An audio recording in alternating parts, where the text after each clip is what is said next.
इस YouTube channel के माध्यम से आप सभी लोगों से मैं एक स्टोरी शेयर करना चाहता हूँ। ये स्टोरी हम लोग सुने हैं, मगर इसका एक दूसरा पक्ष है, जो मैंने डॉक्टर उपाध्याय, जो कि medical university Punjab, Ayurvedic medical university, उसके वो वाइस चांसलर थे। और एक प्रोग्राम में स्वामी विवेकानंद के जन्म दिवस पर जो प्रोग्राम हुआ था, उसके उपलक्ष्य में उनसे इंटरेक्शन होने का मौका मिला। और वो उस सभागार में बहुत ही सुंदर तरीक़ा से इस कहानी का वृत्तांत किए। हम लोग सभी जानते हैं कि कछुआ और खरगोश में जो जीता वो था कछुआ।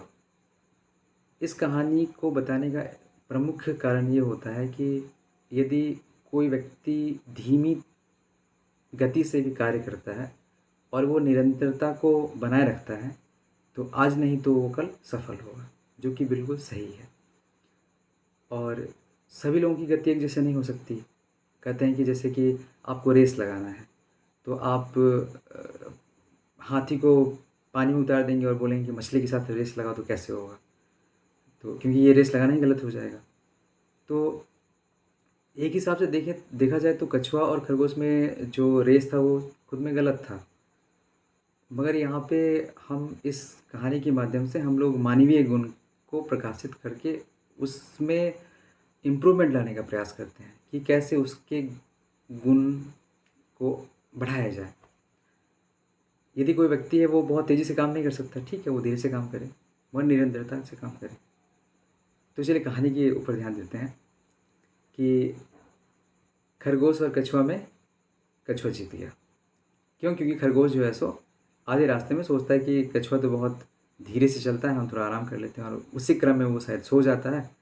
और कछुआ जो है सो धीमी गति से ही सही मगर चलते रहता है और वो अपने लक्ष्य को प्राप्त कर लेता है। अब तो ये हुआ पहला रेस। दूसरी रेस में क्या हुआ कि खरगोश को ये बात पचा नहीं कि यार ये क्या हुआ, क्योंकि खरगोश हार जाए तो बुरा लगेगा खरगोश को। तो वो अगले दिन फिर गया कछुए के पास, बोला कि ऐसा है कि फिर से रेस लगाते हैं। तो कछुआ तैयार हो गया, सोचा कि ठीक है लगाते हैं। तो उसने क्या किया कि एक पॉइंट से दोनों शुरू हुए। इस बार खरगोश तैयार था, तो खरगोश जो है सो कहीं रुका नहीं और वो सीधे ही जहाँ पहुँचना था वहाँ पहुँच गया बहुत कम समय में। और दूसरे रेस में इस प्रकार से खरगोश जीता। वैसे भी कछुआ और खरगोश में यदि खरगोश ठान ले तो कछुआ नहीं जीत सकेगा। तो ये दूसरा रेस था। तो इस पर कछुआ जो है सो चिंतन किया, क्योंकि पहला रेस तो वो जीता था, दूसरा रेस वो हार गया। तो सोचा कि तीसरा बार भी रेस क्यों न लगाया जाए। वो गया खरगोश के पास, फिर बोला ऐसा है कि फिर से रेस लगाते हैं, और इस बार जो पहुंचने का स्थान होगा वो नदी के उस पार जो एक पेड़ है वहाँ पे पहुंचना होगा। तो ये लोग शुरू किए रेस। तो कछुआ जो है सो आराम से जो अपनी गति थी उस गति से चला, खरगोश वो भी चला। तो खरगोश जो है सो बहुत तेज़ी के साथ नदी के किनारे पहुंच गया, मगर उसके आगे वो बढ़ नहीं पाया, क्योंकि नदी में खरगोश वो नहीं जा सकता, तैर नहीं सकता। तो कछुआ अपनी चाल से आया और वो जो है सो नदी पार कर गया और जहाँ पहुँचना था उस पेड़ के नज़दीक समीप वहाँ पहुँचा। अब जो है सो खरगोश को ये बात लगा, यार ये तो धोखा हो गया, क्योंकि हम तो ये सोचे नहीं थे कि बीच में नदी है, मतलब नदी को सीरियसली लिए नहीं थे, ये मन में ही नहीं आया था कि नदी क्रॉस नहीं कर सकेंगे। तो फिर दोनों फिर इकट्ठा हुए। फिर जो है सो ये हुआ कि फिर से रेस लगाएंगे। अब इस बार जो है सो खरगोश बोला कि फिर से रेस लगाते हैं। तो इस बार रेस का पहुंचने का स्थान जो है सो निश्चित रूप से अलग होगा। तो खरगोश बोला कि ऐसा है कि इस बार हम लोग उसी स्थान से शुरू करेंगे, मगर अब पहुंचने का स्थान जो होगा वो दूसरा होगा, दूसरे दिशा में जो पहाड़ है जो हल्का सा हिल ही रहा होगा, तो वहाँ पहुँचना है। तो फिर ये दोनों रेस स्टार्ट किए। उसके बाद जो है सो कछुआ अपनी गति से चला, खरगोश जो है सो अपनी गति से चला, और खरगोश जो है सो उस जो शिखर था, यानी कि टॉप एरिया जो था वहाँ पे, उस छोटा सा पहाड़ का जो टॉप एरिया रहा होगा वहाँ पे वो पहुँचा। कछुआ प्रयास किया, मगर कछुआ चूँकि ऊंची जगह पे नहीं चल सकता है, वो प्रयास कर रहा था मगर वो बार बार गिर जा रहा था। तो अब इस रेस में तो खरगोश जीत गया। फिर जो है सो दोनों साथ में आए, फिर दोनों बात को अंदर ही अंदर समझ समझ चुके थे। तो फिर जो है सो दोनों आपस में अब खुशी से चीज़ों को शेयर किए कि पहला कौन जीता, पहला कछुआ जीता, दूसरा खरगोश जीता, फिर कछुआ जीता, फिर खरगोश जीता। तो इसका मतलब ये है कि जीत और हार जो है सो ये अप्स एंड डाउन्स वाली चीज़ है। फिर दूसरी बात ये है कि जीत और हार नाम की कोई चीज़ होती भी नहीं है।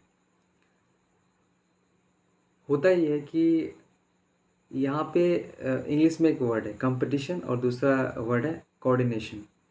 तो लाइफ में जो है सो कंपटीशन नाम की चीज़ एक्चुअली दिखाई तो देती है, मगर उसके अंदर कोऑर्डिनेशन वाली जो चीज़ है वही छुपा रहता है। क्यों? क्योंकि कंपटीशन जो है सो फाइनली व्यक्ति को कहीं ना कहीं पथभ्रष्ट कर सकता है, मगर कोऑर्डिनेशन नहीं कर सकता। जो व्यक्ति चाहे कि हम किसी से कंपटीशन करें, वो जिससे कंपटीशन करेगा उसके ही ऊंचाई के अगल बगल पहुंच सकेगा। और यदि हम स्वयं में निखार दिन ब दिन चाहें, या कहें कि स्वयं में कम्पीट करना चाहें, तो शायद वो कंपटीशन का ज़्यादा अच्छा अर्थ रहेगा। और लाइफ में और सोसाइटी में स्पेशली कंपटीशन के थॉट से ज़्यादा अच्छा है कि कोऑर्डिनेशन के थॉट को रखा जाए। क्योंकि जीवन में हम वहाँ जीतते हैं जहाँ हम प्रखर होते हैं। जैसे कि कछुआ वहाँ जीता जहाँ पानी था, खरगोश वहाँ जीता जहाँ पहाड़ था। और हो रहा ये है कि कोई कहीं जीत नहीं रहा है, वो अपने गुणों को सर्वश्रेष्ठ तरीक़ा से इस्तेमाल कर रहा है, और इस्तेमाल करने तक ही उसका उत्तराधिकार है। और जो रिज़ल्ट है वो जीत और हार में हम मनुष्य जो है सो देख रहे हैं। तो इस प्रकार से सोसाइटी भी ऐसे ही है कि जहाँ हमें लगता है कि हमारी कमी है, हमें दूसरे की मदद लेना चाहिए। जहाँ लगता है कि उनकी कमी है, हमें उनका हेल्प करना चाहिए। ये स्टोरी मुझे कॉम्पिटिटिवनेस के प्रति जो मेरा एक सोच था उसको बदला था। और मैं ये स्टोरी बहुत जगह शेयर किया हूँ, और रियली मैंने स्पेशली स्टूडेंट्स से मैं एक इसके प्रति एक एक दृष्टिकोण पाया हूँ कि कॉम्पिटिटिव होना और कोऑर्डिनेटिव होना ये कितना अलग अलग है। तो इस स्टोरी के माध्यम से मुझे ऐसे लगा कि कंपटीशन स्वयं से होना चाहिए, और कोऑर्डिनेशन जो है सो वो दूसरे के साथ होना चाहिए। इसी प्रकार जो है सो हमारा सोसाइटी आगे बढ़ पाएगा। अभी हाल फिलहाल ही G20 का मीटिंग सबमिट हुआ, जिसमें जो थीम था वो क्या था, वसुदेव कुटुम्बकम। ये पूरा पृथ्वी, ये पूरा वसुंधरा जो है सो हमारा घर है। हाँ, एक परिवार है, कुटुंब की भांति। तो यहाँ पे कैसा कंपटीशन, और किससे कंपटीशन? कंपटीशन स्वयं से, और कोऑर्डिनेशन सबके साथ। क्योंकि सभी की सफलता में ही निश्चित रूप से हमारा सफलता निहित होता है। ये बात सत्य है। चाहे इसे हम पहले इस बात को देखें, चाहे हम बाद में देखें। पहले देखेंगे, पहले महसूस करेंगे, तो हम अपने जीवन में इस चीज़ को अधिक प्रयोग कर सकेंगे। मुझे लगा ये आप लोगों से शेयर करना चाहिए, इसलिए मैंने शेयर किया।